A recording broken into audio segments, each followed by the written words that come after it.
Take two. Welcome to Biz Chicks TV. This is the place for tips, tools, and strategies and everything you need to take the hassle out of your hustle to build a profitable business that's fun to run. Today is Friday, and so we're going to be talking tech this week uh, at Tech Life Weekly. Terrilena and TJ and Dr. Tachi will be in shortly, but we're going to go ahead and get started with this day in tech history. So let's begin with April 27th, 1981. Xerox introduces the Xerox 8010 Star Information System, the first commercial system utilizing a computer mouse. Among other now commonplace technologies, the 8010 was geared towards business and was not a commercial success. Therefore, the mouse remained in obscurity until the Apple Lisa, but more prominently, the Apple Macintosh brought brought the mouse into mainstream.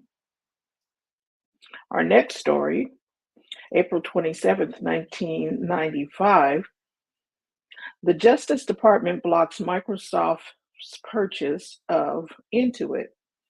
The U.S. Justice Department sued Microsoft to block its acquisition of the Intuit Inc.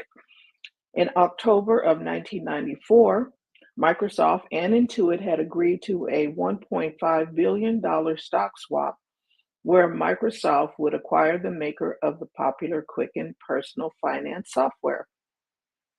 It would have been the largest software company merger in history at the time. Quicken had approximately 75% of personal money management software market, and Microsoft's money software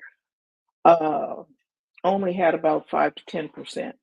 Microsoft had intended to sell money to rival Novell in order to avoid antitrust accusations, given that Microsoft had only recently settled a 4-year government investigation into harmful business practices. While initially Microsoft and Intuit remained committed to the deal involved to fight in court, less than a month later, Microsoft announced it was walking away from the merger. Okay, let us go on to April 28th, 2003. Apple Computer launches the iTunes Music Store. The store sells music for 99 cents a song for use with the Apple iPod and iTunes software. It's not the first service to sell digital music, but it will become the first to gain widespread popularity.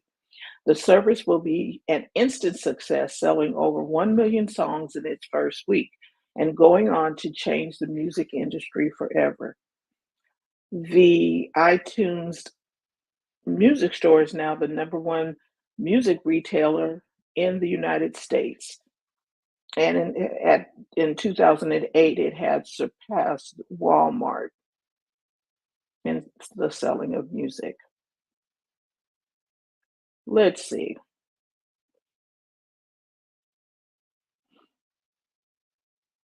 We're going to go with this story. May 2nd, 1983, Microsoft introduces the Microsoft Mouse for IBM and IBM compatible PCs. The mouse featured 2 green buttons and is available by itself, or it would later be bundled with the new Microsoft Word software, which Microsoft would release in September of that year. Because of the green buttons, the mouse was nicknamed the green-eyed mouse, which may have been a fitting name.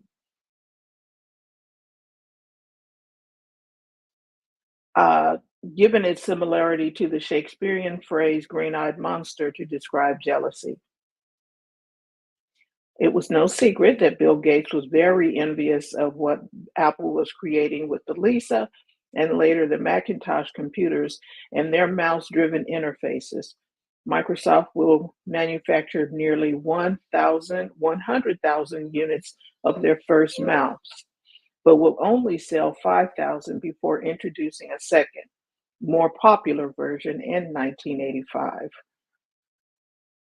Microsoft would go on to create a very successful line of mice and other computing peripherals over the years, but almost ironically, Microsoft announced in April of 2023, nearly 40 years later, that they would end the production of Microsoft branded peripherals and focus on their Surface branded peripherals. This came months after Microsoft announced a 30% year over year drop in revenue from devices, cut 10,000 jobs, and announced changes to their hardware portfolio.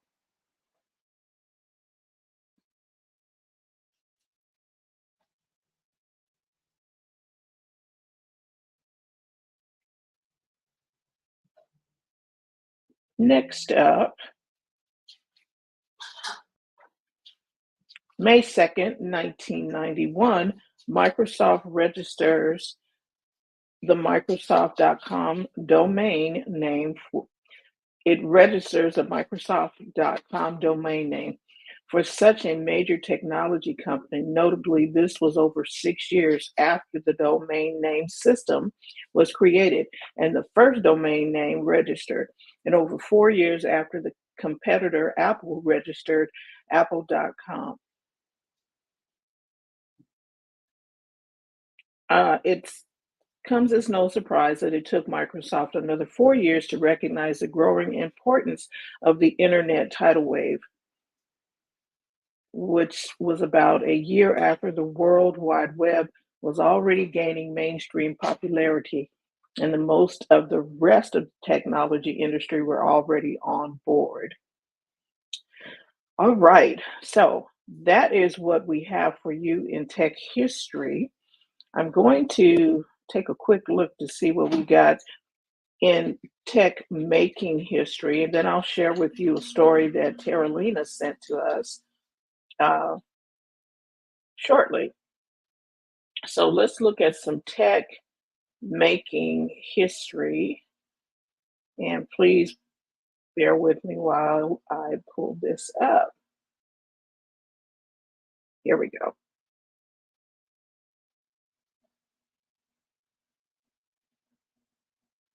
Okay, so Amazon, like the character of the same moniker in the James Bond movies, Amazon's Q chatbot is here to help you with your tech needs at work, though it probably can't outfit you with a hidden camera pin. The shopping and cloud giant announced that its enterprise-focused generative AI will become generally available this week with separate versions aimed at developers and businesses for a price of about $20 per month for the pro tiers. And like other tech giants this quarter, Amazon is still seeing strong demand from companies looking to tap its cloud services to build their own AI. CEO Andy Jassy said this in a call. AWS notched a 17% increase year over year sales in the first quarter with an 84% year over year jump in profit. Okay.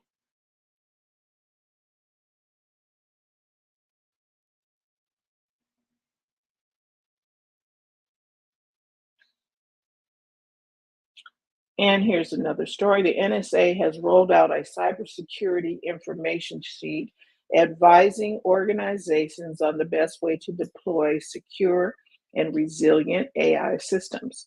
Companies should ensure that they are implementing sound security principles in an organization's IT environment and its AI system, which means robust governance, a well designed architecture, and secure configuration.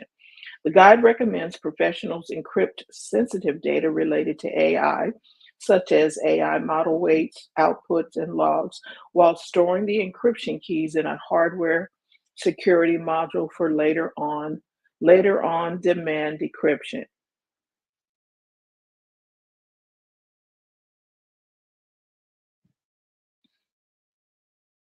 Okay, on the future of travel.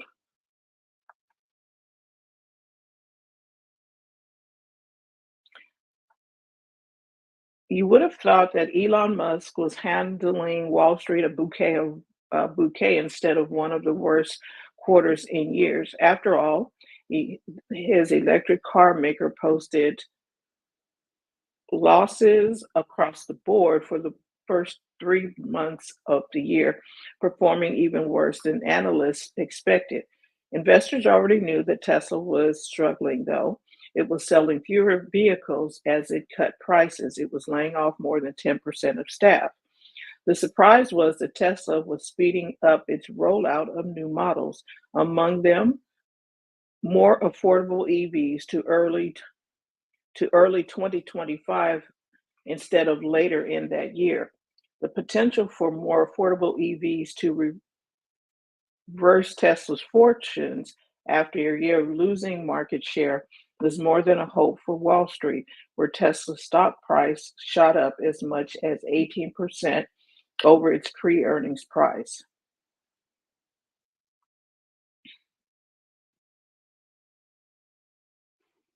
Okay, let's see what else is happening tech that's making news.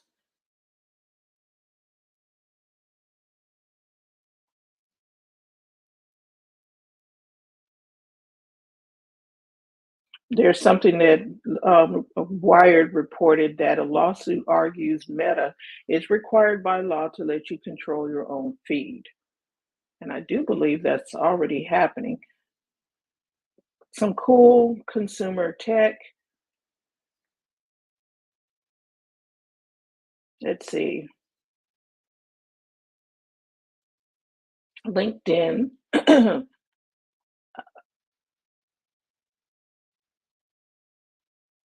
with all the earnest posts about success and motivation and living the dream, now has a selling point beyond self promotion games. Um, Morning Brew took notes on the three new games the site debuted this week. We don't know who's looking to add to the frustration of New York Times.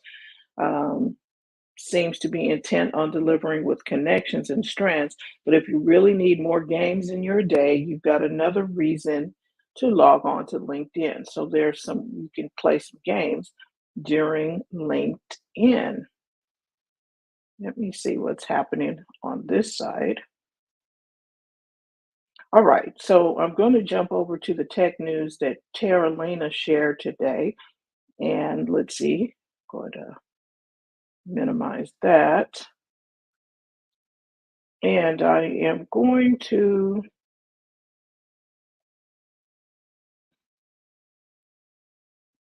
pull up this story here and see if I can talk to you while this is rolling.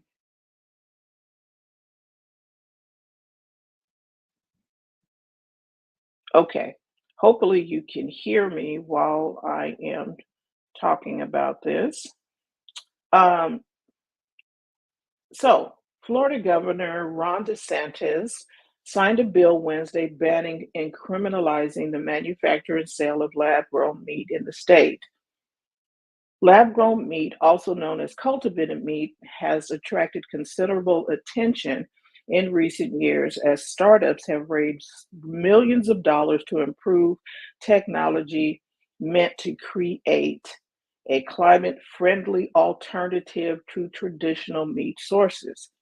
Cultivated meat is usually grown in a metal vessel. It's usually grown in a metal vessel from a sample of animal cells. They multiply in a container called a bioreactor while being fed with water, amino acids, vitamins, and lipids, a process that can be difficult to scale large enough to create enough food for commercial sale. Still, some companies have made strides, with two California startups receiving approval from the U.S. regulators last year to sell lab grown chicken. Those companies said Florida's bill stifles innovation in a space that is becoming competitive globally. The United States has a tremendous lead in terms of alternative proteins, and we have 43 cultivated meat companies in the world.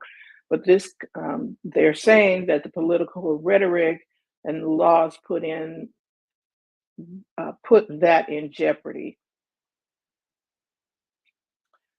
Upside, another cultivated meat startup, said the ban could put resilience of Florida's supply chain at risk by hindering the state's ability to address the projected doubling of global protein demand by 2050. So, the cattle industry lobbied against cultivated meat, and so they are now banning an entire industry in their state, Berman said. And he thinks that they are shortchanging an entire industry.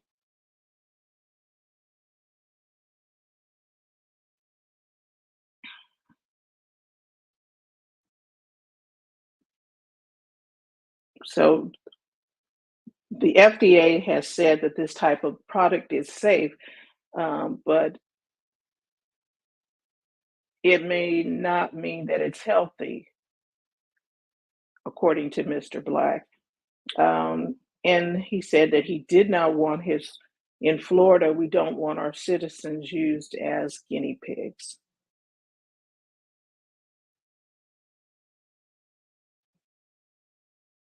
So there's a back and forth on what is happening with synthesized meats. What's your take?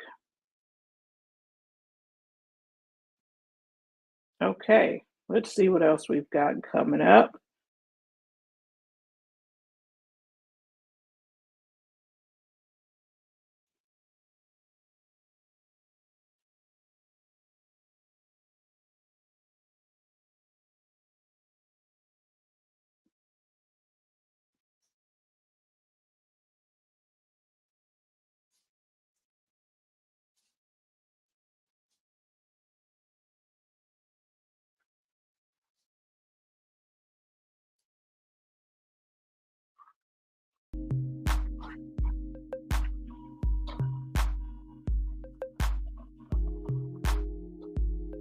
Okay, we're looking for TJ and Dr. Tachi. Let's see what's happening.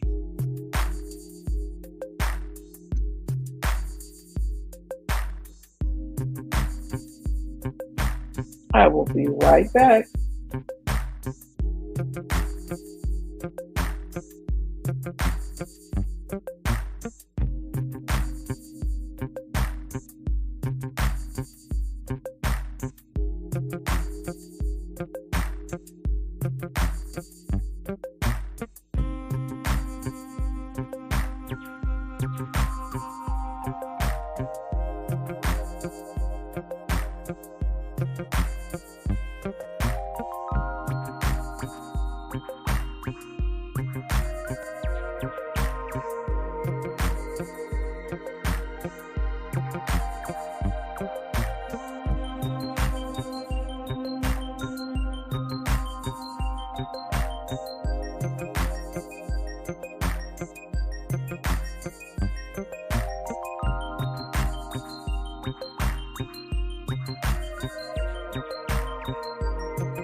Hi, TJ. Looks like it's you and Hello. me today.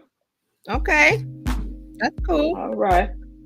So I did some tech history, and there was an article that I just was discussing about um, meat that Mm-hmm. Florida had banned um, the growth of uh, banned lab grown meat. Oh, Yeah, and I played. Let me see if this video will play while we are on here. We can talk about the okay. video or the picture or whatever. Let's see. So I'm gonna turn off this music. So so you see the Yeah, okay. lab. So this it's all in the lab, and it looks like chicken. They said it tastes like chicken. It cooks up like chicken, and the company that is making this, they're talking about how it's going, if Florida bans it, it's going to um, they're doing it for political reasons. And DeSantos is like, no, we don't want you guys to use Floridians as guinea pigs for this. uh, Right. Hmm. and I'm like, yeah. Hmm. Honestly, I would try it if you didn't tell me. Like if I was at a restaurant, and they were like, "Oh, this is the chicken, whatever, whatever," and then it if it presents like chicken, smells like chicken, tastes like chicken, and then I tried it without knowing. That's the key for me. I would have to not know, and then I would judge. Right.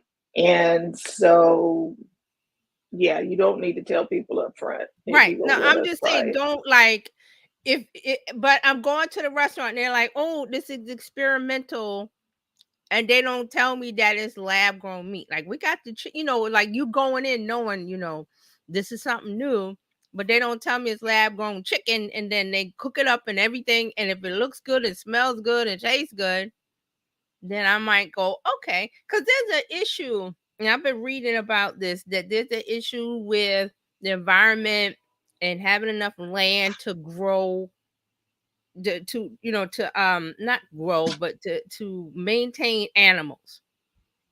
You know what I'm trying to say? Right, right. And the problem We're that running out of space, we're running out of resources. Also, the animals give off a lot of carbon emissions and stuff, and so hmm all that is affecting the ozone. Now, if they can fix, and then realize we've got people that got to eat. You got to eat. So right. So if they can't, we only got so many cows, we only got so many farm animals. And I know there's an issue with chicken. Like if you saw the inside of where the chickens, and the chickens are like this, like they're just pet, because they're yes, trying to there. maximize. And as a company, yes, okay, I need to get more chickens in here to get more money, but you're packing the chickens in and they're not happy. So that's why there's a whole thing about the free range chicken that people make jokes about. But it makes sense. A happier animal is going to be taste better.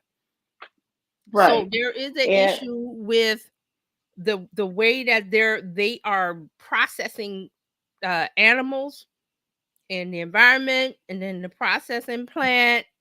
They got children working in there, unfortunately. There's a So whole lot of stuff happening, and so there's a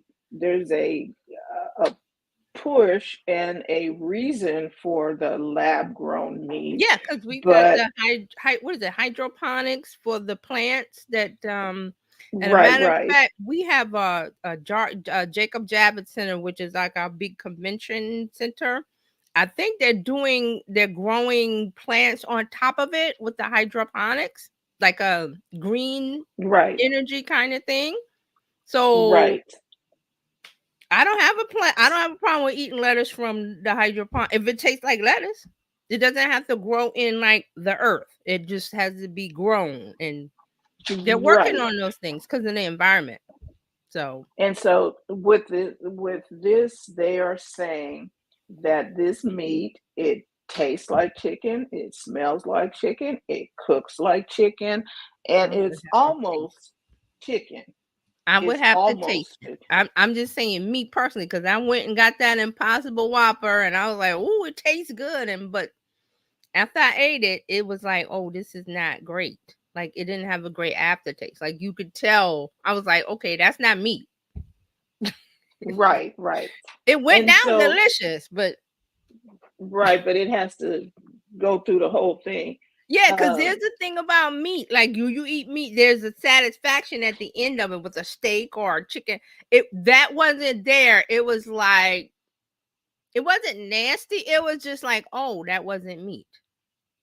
That wasn't a burger. right, It went down great, but my right. mom was So like, it says still some companies have made strides with two California startups receiving approval from U.S. regulators last year to sell lab grown chicken. Uh, I'm like, it's I would grown in try the it. lab. I would try it. And now it might serve the purpose for being hungry. And that's one of the things that they were battling back and Right. forth. Because Uh, there are places is that it they don't have food. Right. Hmm. right? So the one of the controversy was, is it healthy? The FDA says it's safe, but is it Hmm. healthy? Okay. Okay. Then we need the nutritionists to come in and weigh in on that. But like you said, there's Right. places where there's famine and they would like something to eat. Now, is it And nutritious? if you can, It might not be as nutritious at protein as a real chicken, but it's something better than nothing. That's hmm the issue. So we'll see. right, But I'll try it. right. They're trying. I give them that.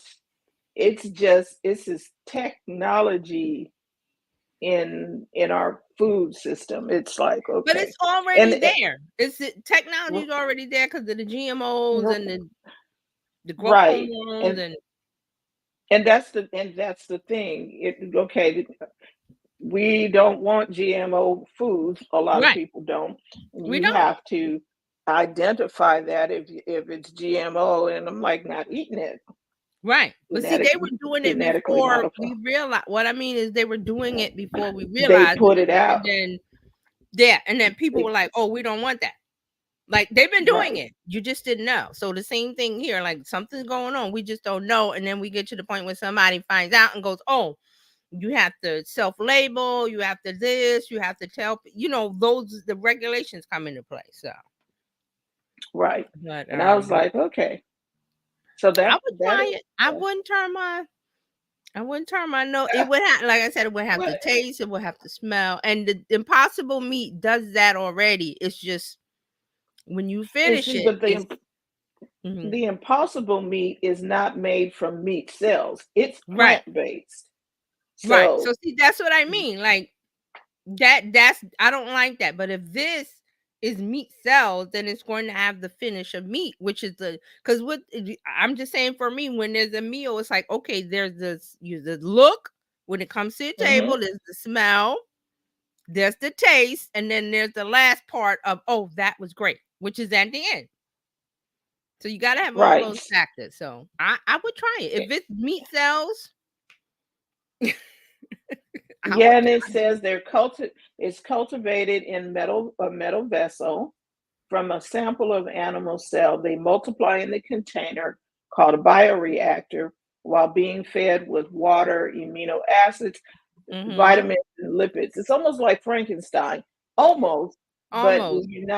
you're not having all the Right, because see, they're not creating a new meat. It's meat cells. It's just not, instead of it being started and cultivated in the cow, the mama cow, it's just outside of that the same process. And right, then at the right, end, there's the calf. Whether it was, done inside of the other cow and it comes out the birth, all that. It was like, okay, here right. it is in the lab, but it's And still meat. So. so there was some concern about um, cultivated meat in China is doing it, and so there's a Mm-hmm. race as to who's going to be doing, Well, see, you China, when know, you throw China in there, I'm like, they cut eh, corners. right, They love to and cut corners.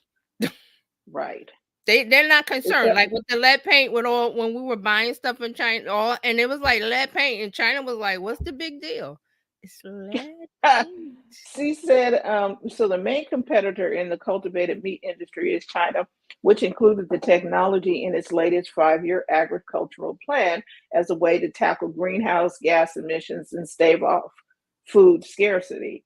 But like you said, if you're cutting corners, it may not be safe for you, right? So Hmm. safe or healthy.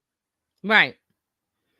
And let me Uh, just say the thing about China is like, okay, they don't have the greatest humanitarian record, so just there you go. That's what I'm basing it off no, with. Sorry, China, but you got to own up to what right. you do. So, but that's just how it goes. So I would trust more stuff done here more often than what was okay. It From was lab grown outside. over there and brought over here. Like now, like the shrimp comes from Vietnam and they bring it over here. I'm like, wait a minute, don't we have shrimp here in And we America? got shrimp in it, and we got shrimp off of the Atlantic Ocean, and Yeah, but the fish in the it's like the China, like Vietnam. I'm like Vietnam. Not that I'm well, yeah, putting that down makes, Vietnam.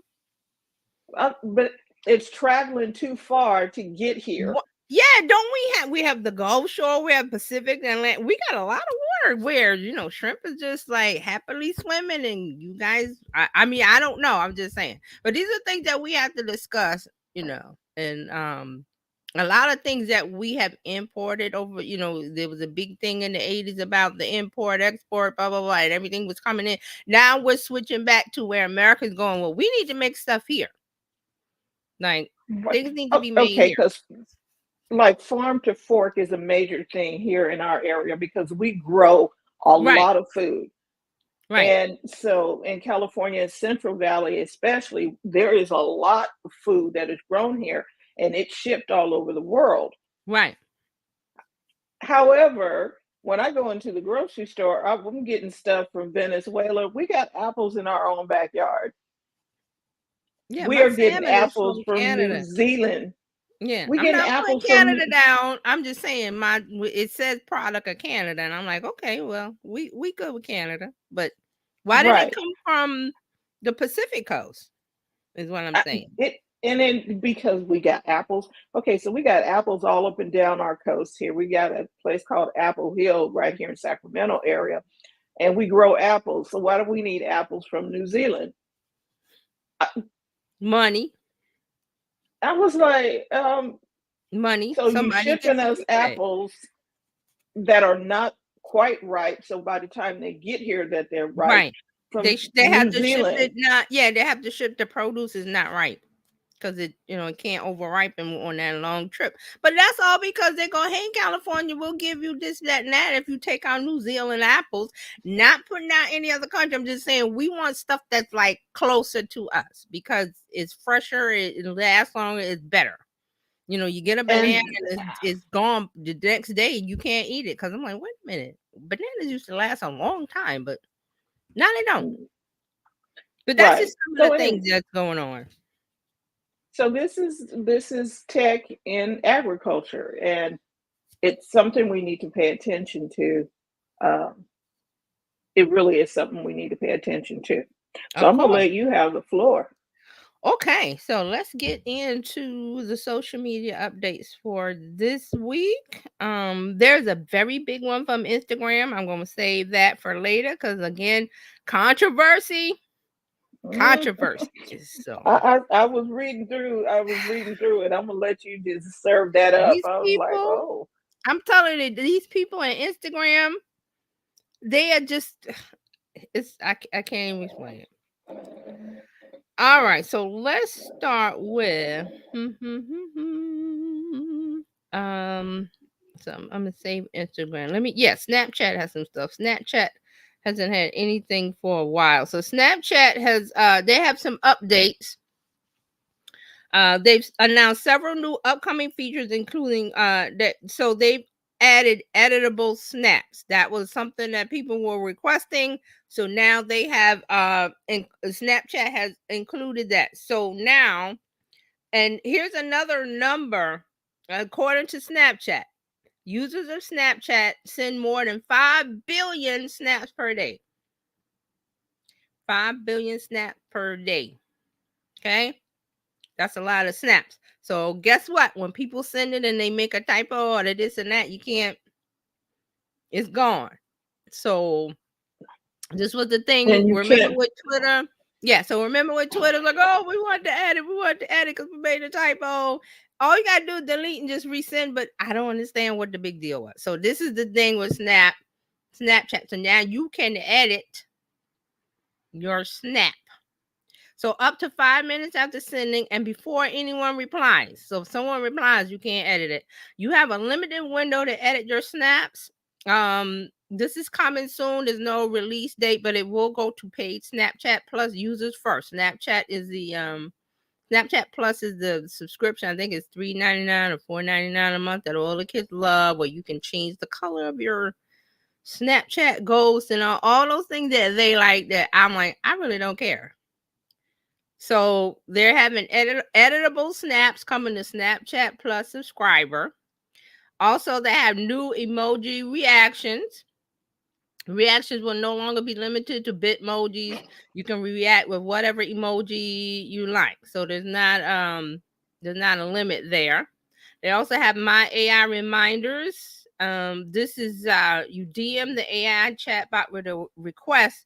So here's the example. Please remind me at 2 p.m. tomorrow to pick up milk. So, if you've got an assistant, if you got a voice assistant, you already do that kind of stuff. You say, hey, give me blah, blah, blah. So you can do that with the my AI reminder.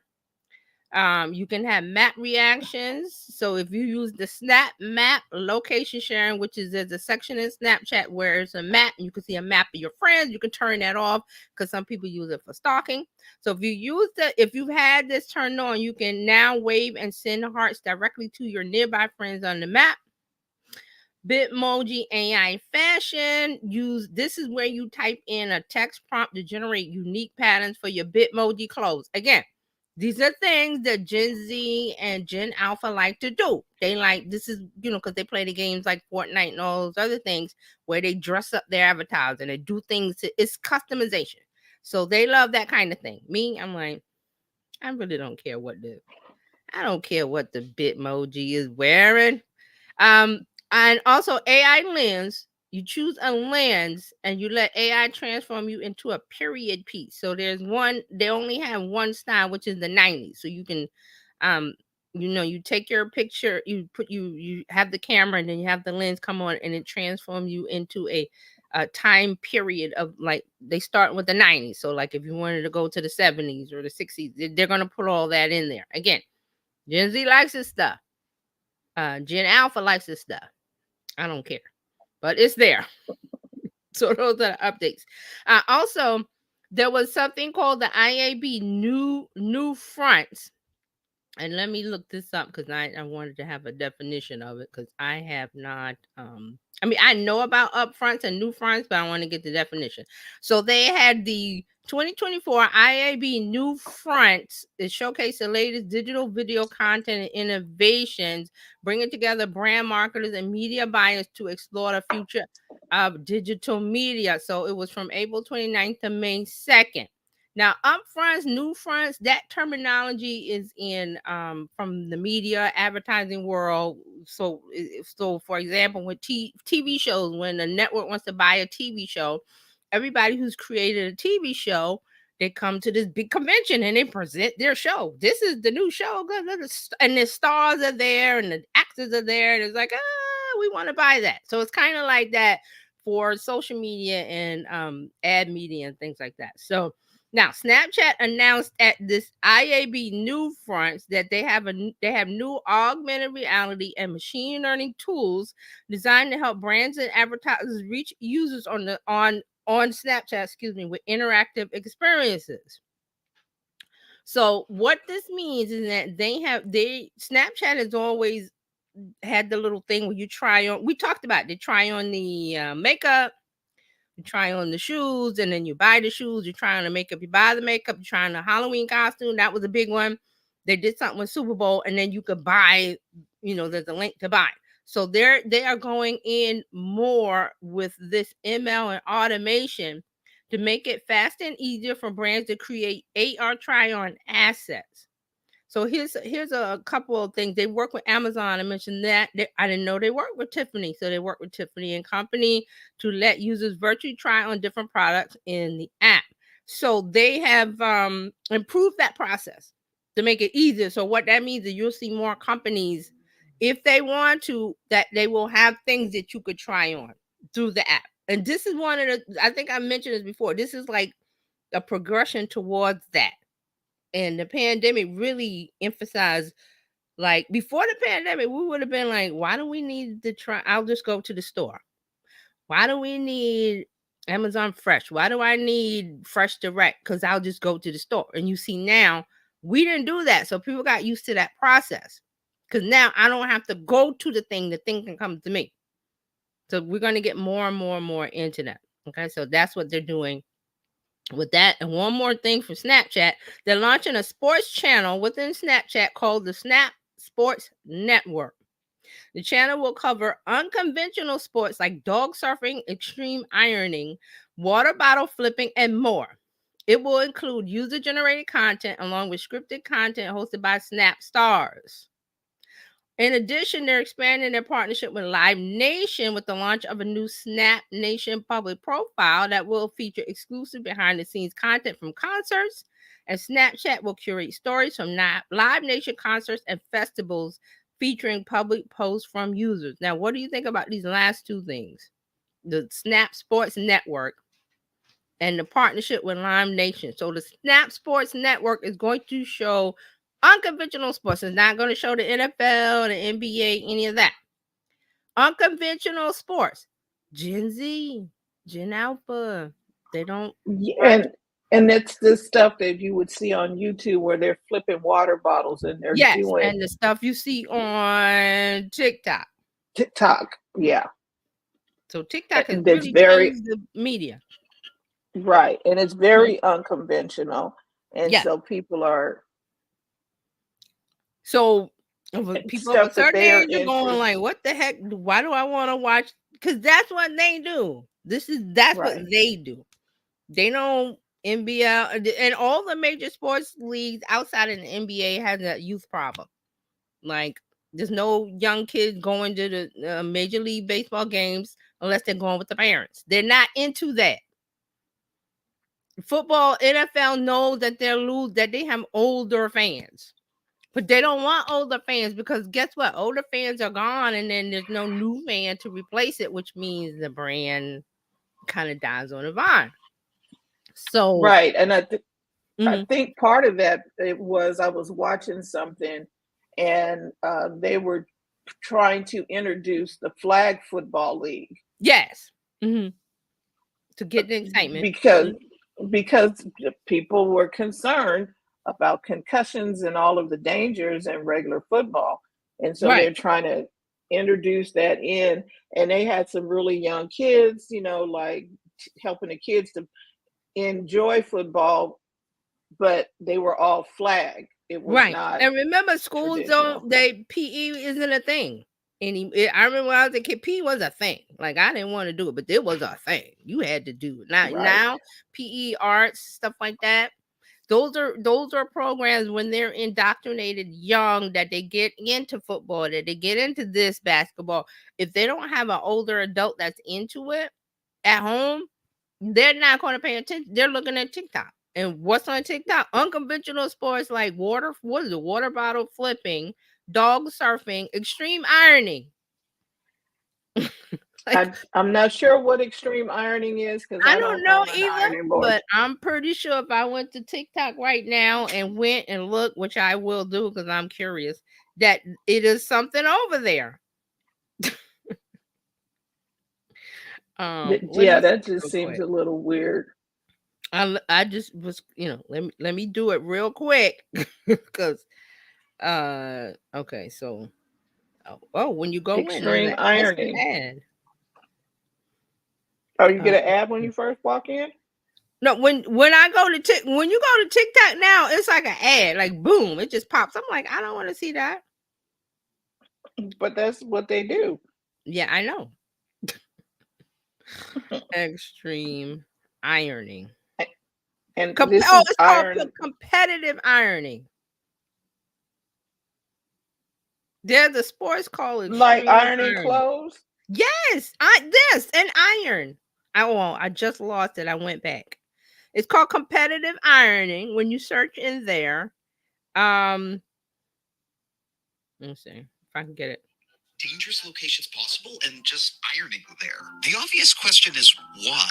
And the Extreme Ironing Bureau has an answer. It says that it combines the thrills of an extreme outdoor activity with the satisfaction of a well-pressed shirt.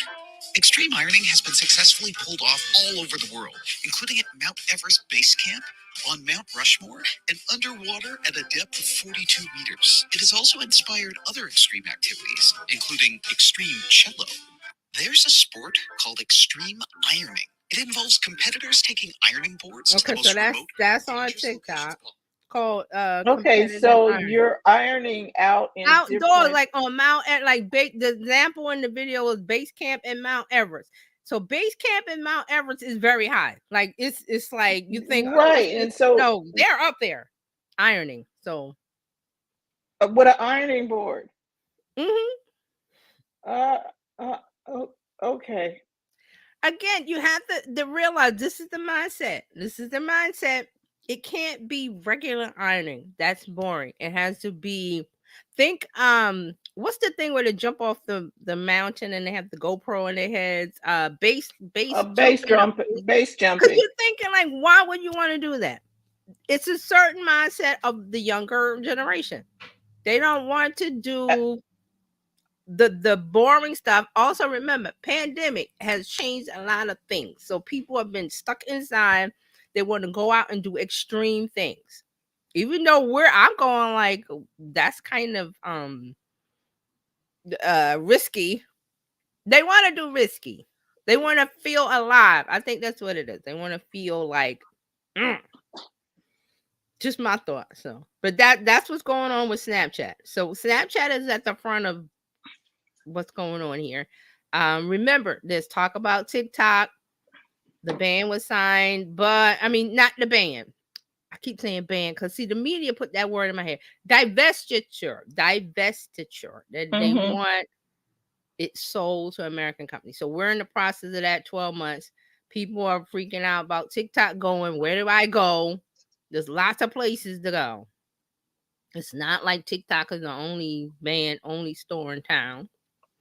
So you have that. Now, speaking of only store in town, we have a Pinterest story. And Pinterest has not done a lot of updates or things or whatever. They've been quietly in the background. But Pinterest has talked about its AI powered collages. And this ties in, there was an app called Shuffles that they had about 2 years ago. They had a new app called Shuffles where you went in and you made collages of things that you wanted. And then it made one image. And then, and this, again, Gen Z, they like to do these kind of things. So it's like scrapbooking, putting something together like a lookbook or this and that. And the Shuffles app would make the one image, and then you could, send it to Pinterest or send it to wherever and say, oh, look, and it was a lot of, it's more fashion inclined, but there's lots of other things. So they're saying that because of that, they integrated that functionality into Pinterest. So they're saying that the collage feature is powered by AI. It's getting 3 times the engagement of its traditional pins. Now, a pin is an image. You take the image, you can make it in Canva, wherever. You post it on Pinterest, and you put a link. That's a pin. You're pinning something, like you're pinning. You know how the little old-fashioned little colored pins. That's what it is. So you're pinning something up on your collage board. Also, the best part about Pinterest is shoppable. If you're doing it as a business, you pin something and you're kind of directing people. Look at this. Go buy it. Here's the link, and they go buy it. Okay. So they're saying that the collages are getting 3 times the engagement of just a regular image pin. So the newer format allows users to curate content from around the web and from pictures combined with images. That option they snap under the they under the phone's camera. And okay, so they're saying that they're just going into like what the process of doing it. So users are making collages like mood boards or those dedicated to a particular interest, like a favorite pop star, then publishing them to TikTok where they were set to music. But now they are making the pins inside of Pinterest, like home decor, outfit ideas, fashion things. Basically, it's like the fashion magazines, Vogue and Elle. And instead of you going and buying and reading that, which is sorry, Condé Nast, but they're not buying. They're not doing that. They're going to Pinterest and making their own like virtual visual magazine of it's customized. Instead of having a fashion editor tell me blah blah blah, these are kids that are doing stuff on the street, putting their fashion together. They don't have to go through that. They don't have to aspire to be in Vogue. They can go to Pinterest. So that's basically what it is. So they're saying that this is getting the engagement. Here's the quote from the CEO. Users are roughly 3 times more likely to save collage pins versus other pins on Pinterest, and a significant portion contains clickable products. That's the part where it's sold. You're the business owner. That's the thing that goes ding, ding, ding. Oh, people are clicking on things and buying. It's a real simple process. He says, we're also continuing to see collages gain traction with Gen Z, who are nearly 70% of collage creators. Furthermore, improving the actionability of pins is another core tenet of improving user satisfaction, deepening engagement, and growing monthly active users. So Pinterest is happy with this. And this is all due to what? AI. Real easy. They didn't have to, I remember when the assignment in when you're in school, get the magazines and cut them out and get a glue stick and blah blah blah and make your this is what you're going to be, or whatever it was. So that was the process. Now AI, you can say make me a collage of blah blah blah. There's your collage. Save your image, put it on Pinterest, and you're good to go. And So it's getting easier. Mm-hmm. It's easy to pull together things now. I'm telling you, I've worked with Copilot. Who was the other one? Gemini. Yeah, Copilot, Gemini, and Chat GPT, Dolly, or whatever, to get images for stuff I was working on. I was just like, wow. Oh, don't forget, a new one I'm using is the Firefly, the Adobe Firefly. Oh, I got to try that out. Mm-hmm. So, Firefly. but you can now just say what you want. It's almost like you say what you want and it appears. In Meta. Remember, Meta has put that in the search the search feature. So instead for of everything. For everything. So people complain about that when they go to Facebook, instead of the search, Meta AI is there. So I used it this morning when I set up the Tech Life Weekly, because there's AI inside StreamYard saying, like when you wanted to do the thumbnail. Yes, to make the thumbnail. Generate one AI. I was like, oh. Yeah. So I don't have to go digging through the, you don't the have photos to go to and Canva. stuff. You don't. and it created one. Do you want one with text? Do you want one with pictures of your guest or whatever? I was like, "Ooh, Mm-hmm. this is I said pretty a good." year ago, I said this, that it would be integrated into everything we use. So now you don't have to go outside of it, outside of Facebook, outside of, it's all in there. Why? Because they want you to stay in the app. Meta wants you to stay inside of the apps. Why? To serve your ad. Why? To make money. Because that's it. To make money. Whatever it is, to make money. That's why I said, why are they doing it? To make money. Why are they doing that? To make money. When you get down to the root of it, that's what it's about. And all the apps that go, oh, we're not going to charge and we're not running ads. And I'm like, okay. We will See not you be in a seeing year. you very long. See you in a year. Not. I won't. I mean, that's just how it is. I mean, people, there's a lot of users online that have this thing that it's a charity. Like, oh, the Instagram, which we're going to get into. Oh, Instagram show all my blah, blah, blah. Like, no, that's not how it works. Because in the first early days of social media, yes, it worked that way because there wasn't a lot of people online. Now everybody's online. Now everybody's making content. They're overwhelmed with content. And they got to figure out, well, how do we make this experience pleasurable for the casual user or their persona, their target artist? They know who it is. So now AI came along and took a lot of that out of their wheelhouse, and they don't have to worry about it. But then, people are going, well, we're gonna get into it because Instagram is trying to help. So, but Hmm. okay. Let's talk about Spotify. Spotify has they're trying to find, again, why are they doing that? Money. They're trying to find a new way to push the free users to a paid subscription. Is putting lyrics behind the paywall. Putting lyrics, a free thing.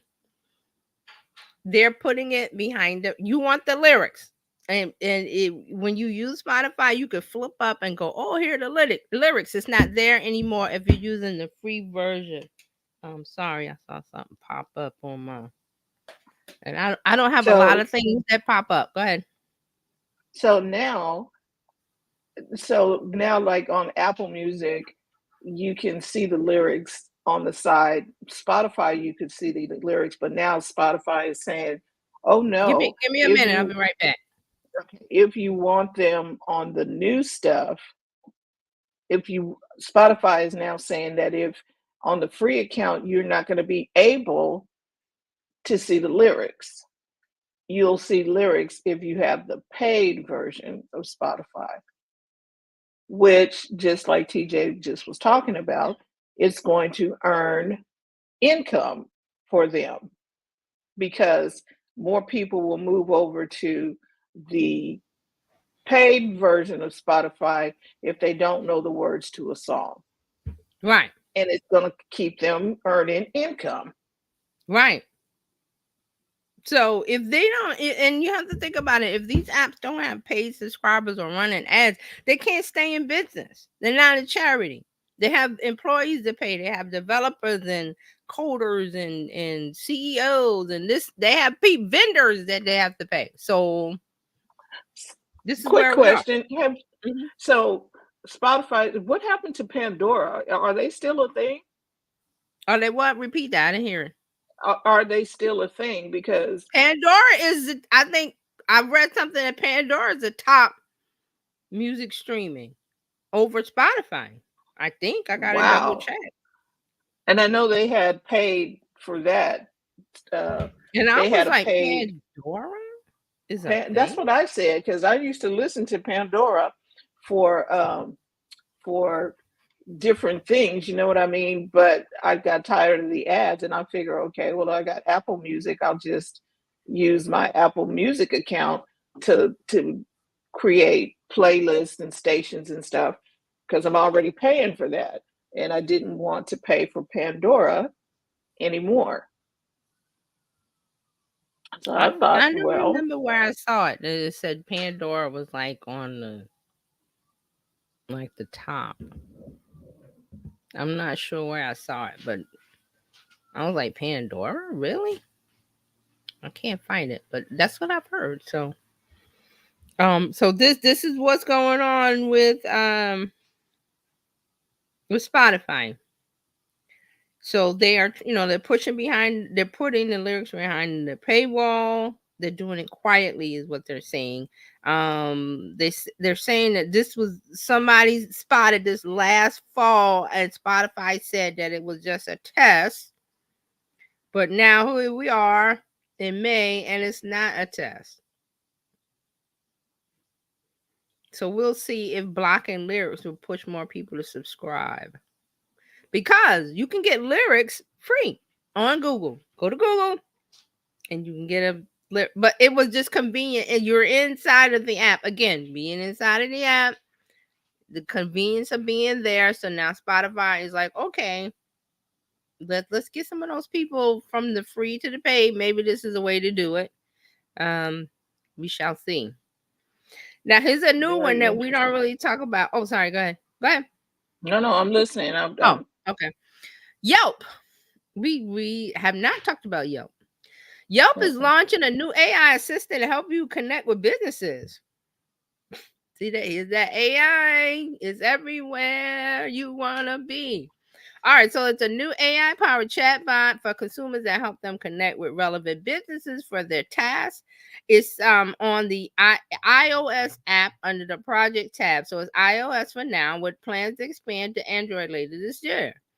So they use OpenAI's LLM, large language model, and their own data to ask users about their problems and connect them with relevant professionals for the job. So instead of using a traditional search box, you can describe the issue directly into the chat interface. The bot asks follow-up questions to gather more information along with your zip code to create a project.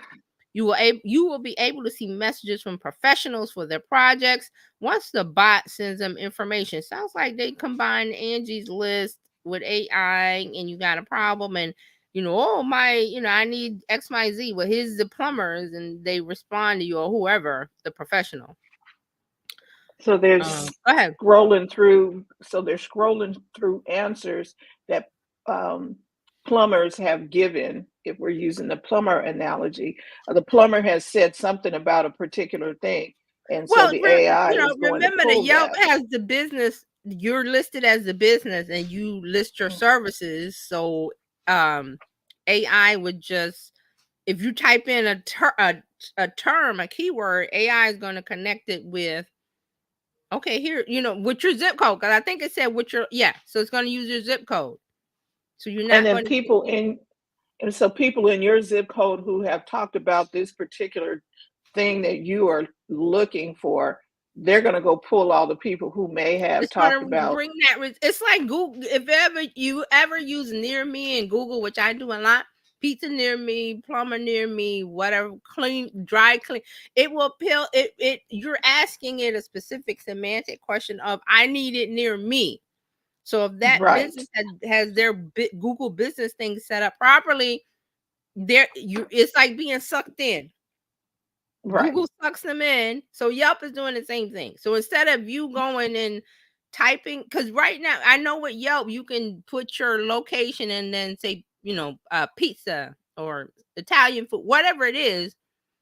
But this is a step further where you don't have to do that. You're just saying you're saying a few words and it does the work for you. I'm assuming that's what this is. That's what I'm assuming. So they're saying, so you were able to see messages from professionals for their project. Once a bot sends them information, you can respond to those conversations with a custom reply and use the app's quick reply feature. So it's kind of like messaging with that business, because Yelp is going to tell that business, hey, and I'm pretty sure that, if you're on Yelp for business, it's a paid feature, and then Yelp is going to say, hey, this person at so-and-so zip code needs something or needs whatever. So they're going to send that message to the business. It's kind of like what when Facebook had the bot answer for you. It's like other chat bots. Yes. In any other company, when you click on the little chat down on the bottom right, it says, hi, I'm the bot for blah blah blah blah. Well, Right. some people, Remember Clip and and it's going to do Clippy and this. all? Yes. Yeah. What do you need? And it will Right. go and search for whatever it is that you need, Right. and then send a message to that business owner that this person is asking about this. Okay. Yeah. Yeah. So here's a quote from the chief product officer. AI enables us to transform the way people discover and connect with local businesses.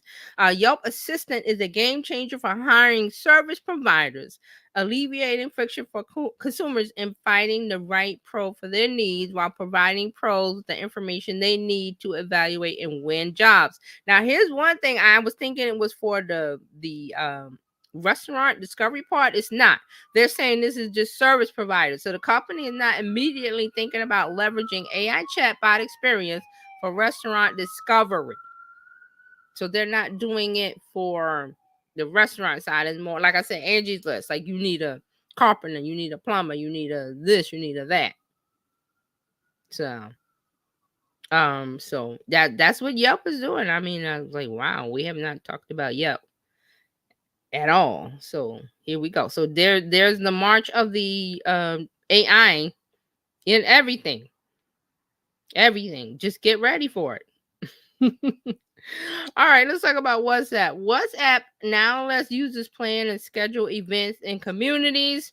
They're introducing a new way for people to organize events in communities. The feature makes it easier to plan get-togethers and events directly in WhatsApp, whether it's setting up a PTA meeting or a birthday dinner. Anyone can create an event that others can respond to so everyone else in the group can see who is planning to attend.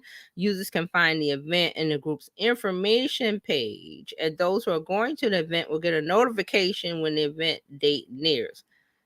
So this is just events. Like if you use it in Facebook, you set up an event. Seems like the same thing, but it's just private. The private It, group. it's it it's like Meetup. There's Yeah. an app called Meetup where you can Hmm. join different groups, and like if there's an event happening, you can. It's kind of like that. That's pretty Yeah. interesting. Yeah. WhatsApp launched communities back in November 2022 as a way for neighborhoods, school associations, hobbyists, and more to keep groups connected by letting admins combine up to 50 groups together. The company says it will continue to roll out new features to communities and groups over the next few months. So there you go. That's what's going on with WhatsApp. Okay, I'm saving Instagram. Oh yeah, one quick one on Chat GPT. They have something called AI memory now. It remembers your preferences. This is for the paid Chat GPT Plus. You can leverage an updated and enhanced version of GPT for Turbo. We already talked about that, but then that model allows you. Oh, I didn't copy the story. Oh, that's something else. So what it is that they had the memory. It saves. I forgot what it was. It was something about it saves the You can go back in and pick up a conversation. I think that's what it was. Instead of starting a new prompt every Right. time you go There's some in. kind of memory feature in it. And I was like, "Ooh, I wanted to try it out, but I just didn't get a chance." And then this was an older story about OpenAI, but there's something about the memory that it saves it, and you can go back in and pick up the thread or the conversation or continue to have a conversation and saves it. But it's just a little update, not anything big. Let's see. Okay, TikTok. Let's talk about TikTok. There was a couple there. TikTok is testing new AI emoji digital avatars. So some users are being prompted to try out something called AI emoji, which enables you to scan in your face to create a cartoonish avatar for your stickers in the app. So Kind there of you go. like Snapchat Bitmoji, just did. the avatar in Facebook where it looks like you. This is again. Why is this a thing? Think younger generation. This is what they do. Avatars. Hmm. I'm like, I don't, they got the avatars with Snoop Dogg and all of that. I don't need that. The second one from TikTok is now the licensing agreement with Universal Music. They've come to an agreement with the licensing arrangement. They're saying the music from UMG artists, including Taylor Swift, Adele, Drake, and Billie Eilish, is back. So now they have a new agreement.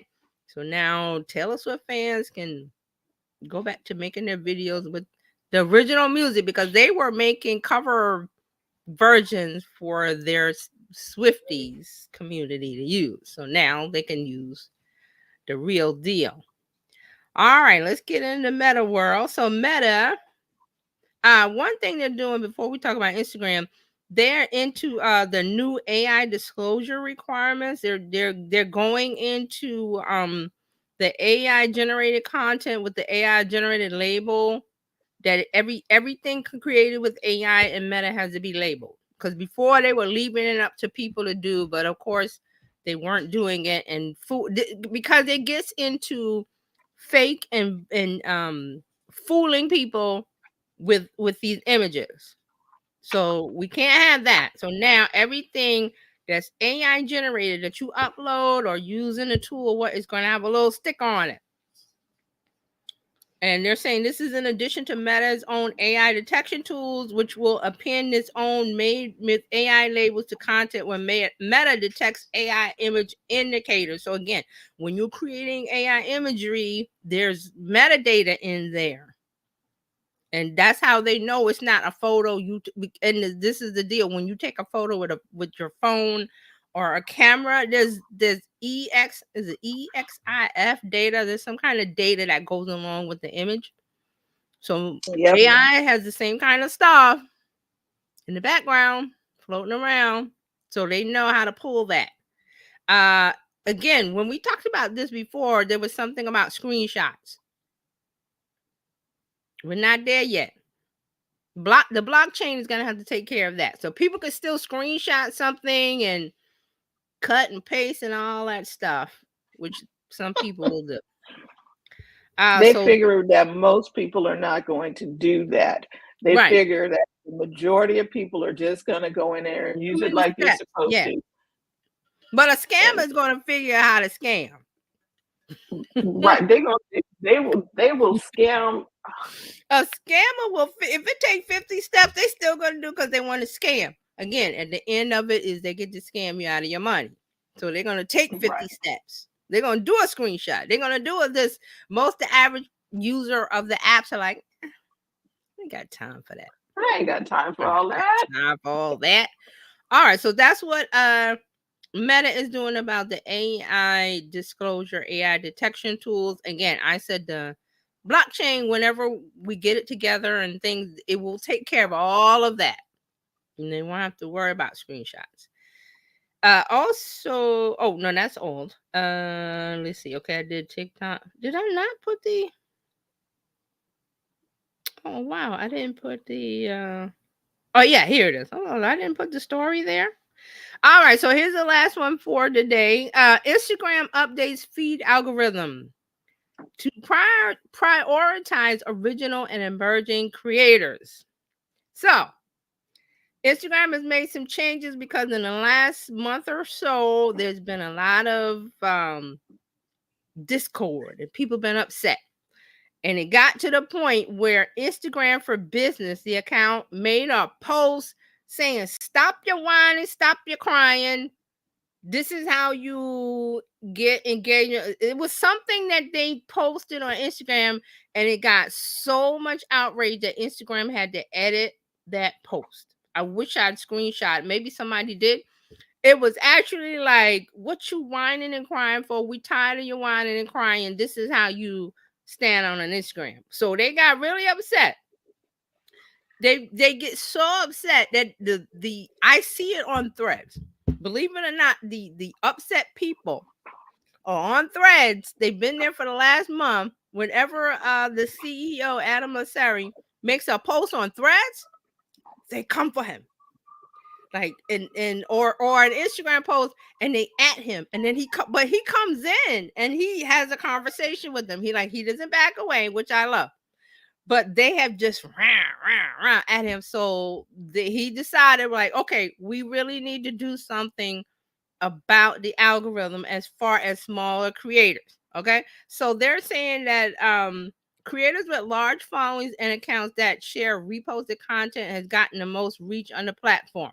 So that was one of the things, that people are stealing other people's content and growing faster than the original content. Like, you see the meme, there's meme pages, meme things on Instagram. These people that have these faceless pages or the meme pages, or they steal content, they're trying to grow a following to sell that profile to someone. Again, what's the end result? They want to make money. So they can make money by not making original content, which is the whole idea of Instagram. You're supposed to put in original content. Well, they're taking your content using various tools, again, screenshotting, and not, some of them give credit, some don't. That's another issue that's been fixed. But they post this stuff in order to get followers, in order to grow the following, in order to make the numbers bigger, and then sell that account to whoever has the most money, or whoever wants it. So that's the idea behind it. Instagram knew that. So they're saying that they're going to give all creators an equal footing in terms of reach with a set of new changes. So they're saying that the changes will give smaller creators more distribution, replacing reposts with original content and recommendations, adding labels to reposted content, and removing content aggregators from recommendations. So that the content aggregators from so that's what I said. Like, people will post something and it's great and they get a lot of engagement, and then someone will come along and steal that, post it on their aggregator where they're trying to sell it, get more reach, and then they're in the explore tab. Like, they're in the explore tab with your content instead of you being there. And rightly so, people have gotten angry. So they're saying that they are going to be able to tell when it's the original poster versus the person that stole it. So Instagram says if they find two or more identical pieces of content on Instagram, it will only recommend the original one.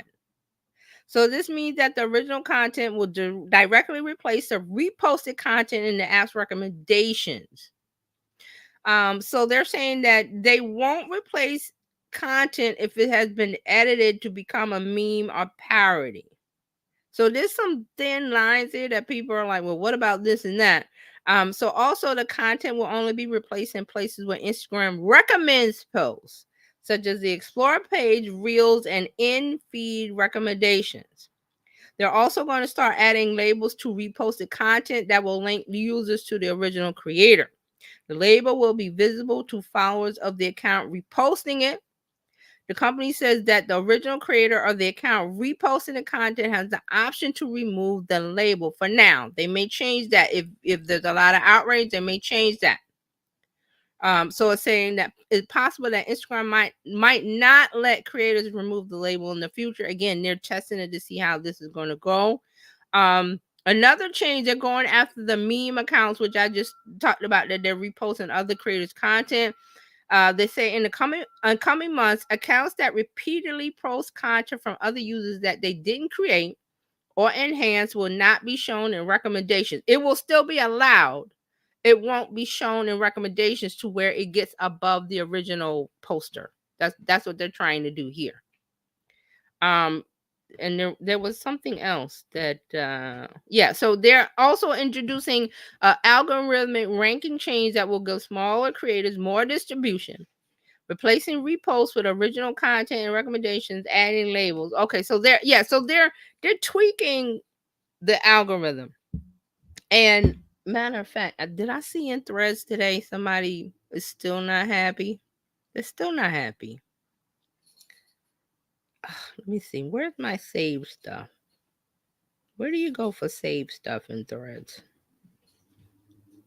I'm not sure, but I remember I saw something when I was at Instagram today, and Adam Mosseri was talking about that. He put up let me see if I can find it. He put up a post about it, and I was like, "This ought to make people happy." He actually did two reels about it, and I should have pulled it up so we could play it. Well, I'll pull it up and let me see Yes, if I if can you find could, it because 'cause I he thought did it was two. really good. He had one where he had on a white shirt, and then he had another one where he put on a sweater. Like there's two together where like he did a follow up. I was like, okay, dude. Okay, while you finding that, here we go. Ranking. He put out a post 2 days ago on Threads. Ranking update. Smaller creators historically haven't gotten their fair share of reach on Instagram, and we want to change that. So we're making some changes to how we rank recommendations to give smaller creators a better chance of breaking through. They're rolling out slowly. And he said this not apply. It doesn't apply yet to Threads, but they're exploring how to do this with Threads. And right, so I found him here. Oh, let me put this. I'm wondering if you should be able to hear it still if it's in my headsets, right?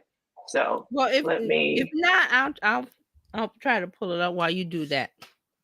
I have him, and I'm like, okay. Oh, I just probably need to open this window. Okay. All right. Let's see. And then I need to go here. Present. Share screen. Let me see if I should have thought about pulling them up.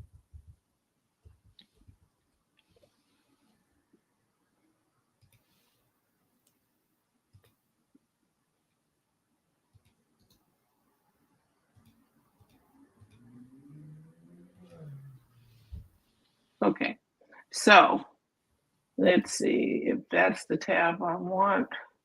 Okay, let me see if I can get this. Okay, I think I found him.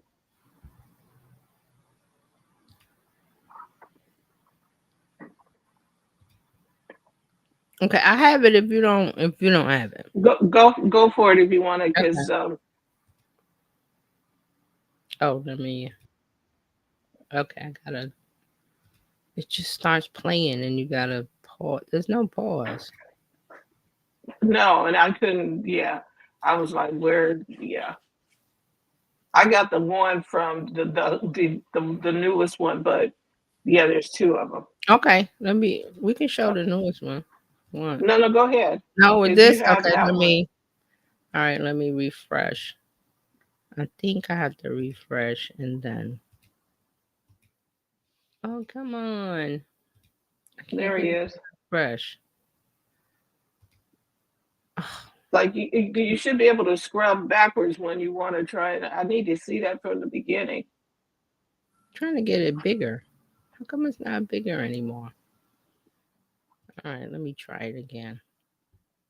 There we go. Oh, what happened? It went away. Creator or an aggregator on Instagram. Now, we want to be the best platform for creators online, which means we need to do more to drive reach to creators who create original content. So one thing that we've started to do, and we're going to be doing more over time, is something that we call direct replace. So if we're going to recommend content, that is show a photo or video to someone who doesn't follow the account that created it, we're going to start now looking to see if we can find the original piece of content, if there is one. And if so, we're going to actually show that original piece of content instead of the content coming from the aggregator or the resharer. Now, we might not always be able to find that original piece of content. Maybe it was posted on another platform. But as we get better at this over time, this should affect reach more and more for creators in a positive way and for those who repost other people's content in a negative way. The other major change is changing how we treat aggregators on Instagram with regards to recommendations. So aggregators are people who go and collect other people's content and then post it without making a spin on the content or making it their own in some way, shape, or form. What we're going to start doing is trying to avoid recommending content from aggregators across Instagram. So aggregators will still be able to reach their followers, but we're going to try to focus recommendations much less on aggregators and much more on original content creators. So if you are an aggregator out there, in addition to, of course, continuing to invest in your following, I highly recommend that you look for more ways to make content your own if you're resharing other people's content, and that you use collaborations to really drive credit to where it's due, to the original creator.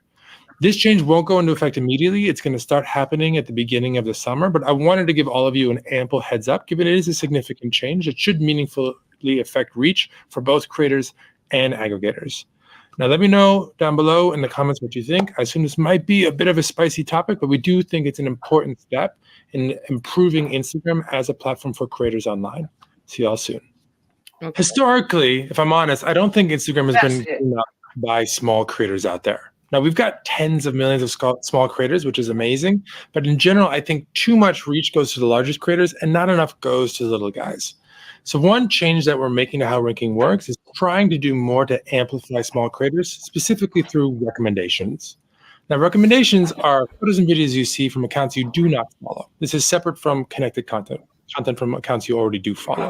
And what we're trying to do now is give every piece of content on Instagram a chance to be recommended to people who don't follow you.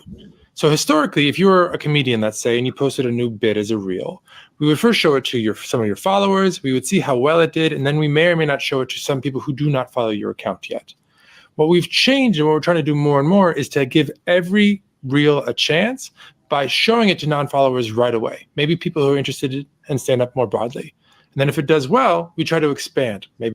Okay, I'm gonna stop it real quick because he's been saying this is what I've been talking about for a long time, that this is what Instagram does. They do not show it to everybody. They take a small, and see, it says audience matching. That's what they're calling it. They take a small audience. How that small audience reacts to your content is how it gets pushed out. If there's no reaction, it doesn't get pushed out. If there's a reaction, they push it out to a bigger crowd and a bigger crowd and a bigger crowd. So he's explaining it. It's been like this for a long time. He's just explaining it. Maybe to people who are interested in comedy more broadly. If it does well still, we'll expand even further to people who are interested in funny content more broadly. So see how they take it, and it's like a small audience, and then all audiences.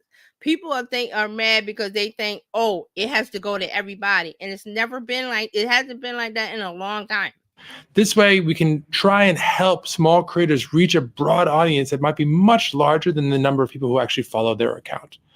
Now, this is already in ranking, but we're trying to grow it over time. Hopefully, the effects will become more visible. See, he said it was already there. It's been there for a long time. A long time. He's just admitting to it because of the call visible to you small creators out there. But let me know down below. Pause it for a second. Mm-hmm. And to see what he said was, it will probably get to more people than the people that are in their account. Right. So that's why when I talked about the follow is dead, this is what I meant. I knew this for a while. I think I said this. I was trying to see the videos where I've said it. I've said it before, and I was trying to find it, but I want to find it. And this is how it works. But I think he's finished because I want to look at the comments what you think and what else we can do to try to help small creators get ahead on a platform that has historically done too much for large creators and not enough for you small guys out there. See y'all soon. Peace. Okay. And see, technically, they were already doing this because you told us about this before. They're serving it up to people you don't even. I was trying to figure out when I first mentioned this. It was well over a year ago that it was being served up to people you did not know. Yes. They were no longer doing friends and family. They were putting it out to other people, which meant you had an opportunity to get whatever service or whatever you were doing in front of some other people who don't even know you. Exactly. I think of maybe 2 or 3 years ago, I got to find the video. And I said this was going to be the opportunity for business owners because you were going to get in front of new eyes. So they've been doing this for a while. Why? Because like I said, a lot of people on the platform, Facebook is the biggest. People are making content. They have to figure out ways of serving the content that doesn't overwhelm or make people unhappy to where they leave the app. Because that is the reason. They need people to stay on the app. How do they do that? Make the user happy. oh, blah, blah, blah. They're figuring it out. And then AI, they've been using AI for a long time to curate content, what you see. So it's never, well, I won't say never. It hasn't been in a long time about, oh, I have 30,000 followers and all my followers signed up. So I wanted to get into the comments because you can see real quick.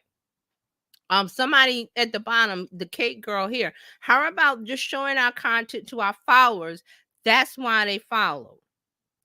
But see, you're getting into the wrong deal of you're lazy. You dropped the ball. Yes, I followed you, but are you making content to make me, if I don't see you, I make a point to go and see you. Like I do that with Right. Mario. I do that with Mario Armstrong. I do it with Gary Vaynerchuk. I do it with a couple other people. I follow Right. them. You go and okay, so here's the If I don't thing. see them, Perhaps if I don't see them, if I don't see their content, when I go in and find them. See? right. And see, here's an answer for that too. If this person had a Substack or Ghost or something else where they have taken where these people, and you invited them somewhere along the line to join your mailing list, your text message list, then you could send them something that gets to their email directly or they get Yes. a text directly. Yes, that's like the Substack. That's why Substack works so well because I have Substack. I've signed up for newsletters. I forget to go in, but my pop-up notifications will come and say, oh, this person has a new post or a new this, and then I go check it out and I remember. So that's another part of it. Meta knows that people are busy, that they're not going to be in the app all the time, especially adults who are working and kids, and you got an older family member to take, things. So they're like, listen, how do we make this experience the best one? We cannot show every post to every person. They can't do that. Even with AI, they can't do that. So this is why they're doing this fine line stuff, but people are not happy. So there's one of these big contents comments. She said, it's great you're helping smaller creators get more reach, but that's been a long-standing issue. Feeds are filled with recommended content rather than the people we choose to follow, which means as creators, our work isn't consistently seen by our followers. See, this is laziness. It's not about, I got a follower, let me drop the ball. Because I always talk about the customer journey, the customer experience, customer journey. It's not about getting the followers and then just, oh, well, you got to do things to keep it going, to keep them interested. Because I'm going to drop out. Because you got me as a follower, so what? That's why the follower doesn't matter. People are always into this follower, buy followers. Why? Because it looks good. That's very high schoolish, very queen. I'm the queen, king of the party. So what? That doesn't mean anything once you get out of high school. It doesn't mean anything. What means something is that person continues to interact with your content. If they don't see your content, they make a point to go and find your content because they know that you're making content that is good. Then they read something that you serve. You made content that was good, and they go, "Oh, that's good. I gotta have more." Top of mind. When I don't see you, I go search you out. If I don't see Mark Schaefer's post, I go search Mark Schaefer's post because he's always saying something that I need as in marketing strategy because he's a professor of marketing. I know he's doing great stuff, but I don't see his stuff. When I go in, I'm like, oh, wonder what Mark is doing. Or today, I saw a social media examiner, not Mark, what is his name? Michael Stelzner.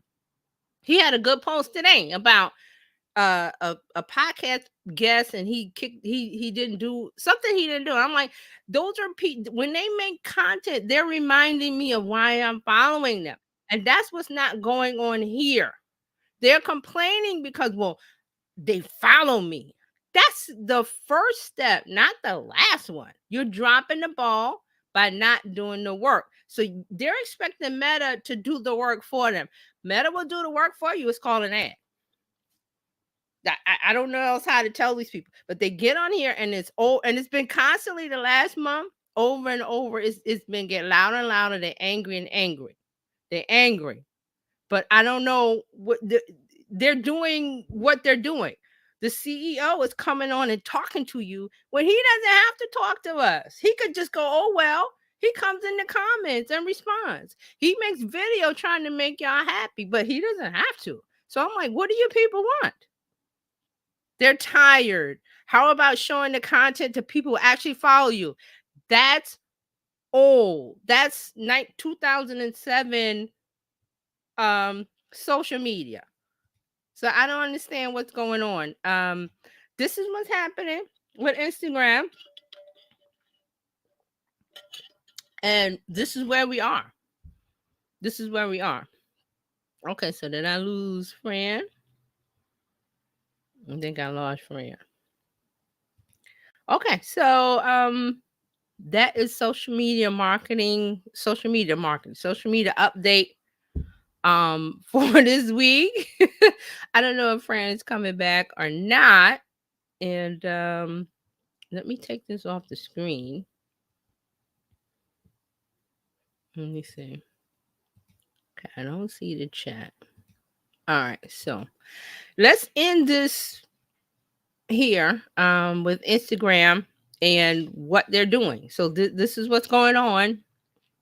And I don't know. I think this will continue to happen. This conversation will continue to go on because you have people that are still stuck in the 2007 beginning of social media being this thing that we're involved with and taking up our attention of showing it to followers. When followers, that metric is gone. That's a metric that you should not use to gauge anything because it's not sustainable. All the social media platforms cannot do this. They cannot continue to show everything to everybody. That's like you going to a buffet and you want them to have every dish in the world that's available from every country. It can't be done. There's not a place in the world that's big enough to hold every dish from every country. Nor is there customers that come in and go, well, I want this and that. They have to decide, well, what is the most popular dish or what is the most popular thing? And we'll put that out because it's more cost effective, sustainable, and it makes the customers happy to where they come back. So think of it like that. That's the only way to think of it. And then we'll continue to talk about strategies to help with combating the issues that are going with Instagram of getting in front of new people, because that's really what it's about. You want to get in front of new people, a new audience, turn them into customers using the customer relationship journey. It's a relationship. It's not I gotta follow, let me forget about you, let me drop the ball. Oh well, I've done my part. No, that's the beginning of the journey, not the end. Okay. All right, so everybody have a good weekend. And there's a saying I keep forgetting because Terrilena always says it. And let me see if I can find it. It's about going to the front of your own line. Oh, if you want to follow me, let me see if I can find let's take this off. And here we go. Yeah, you can find me, terryjohnsononline.com/info. You can find me everywhere, Terry Johnson Online. Reach out to me, ask me a question, let me know your concerns, what have you.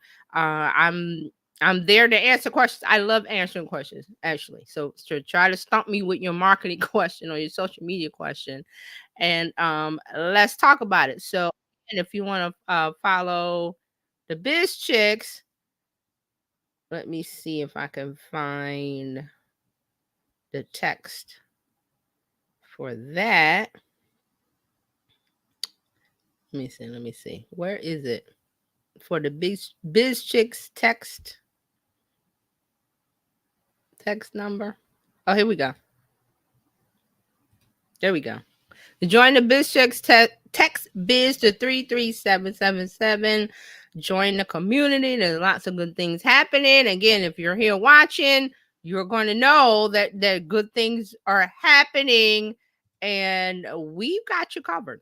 That's all I can say is we've got you covered. And here we go. Take the hassle out of your hustle and enjoy your weekend. And we will see you here on Monday with another week of good stuff to talk about. Not just marketing, not just tech, not just social media, a whole bunch of stuff. All right, so see you all later. Have a good weekend. I'm usually the one that doesn't close out. I'm trying to find where everything is. Let me see. I think I found it. Bye.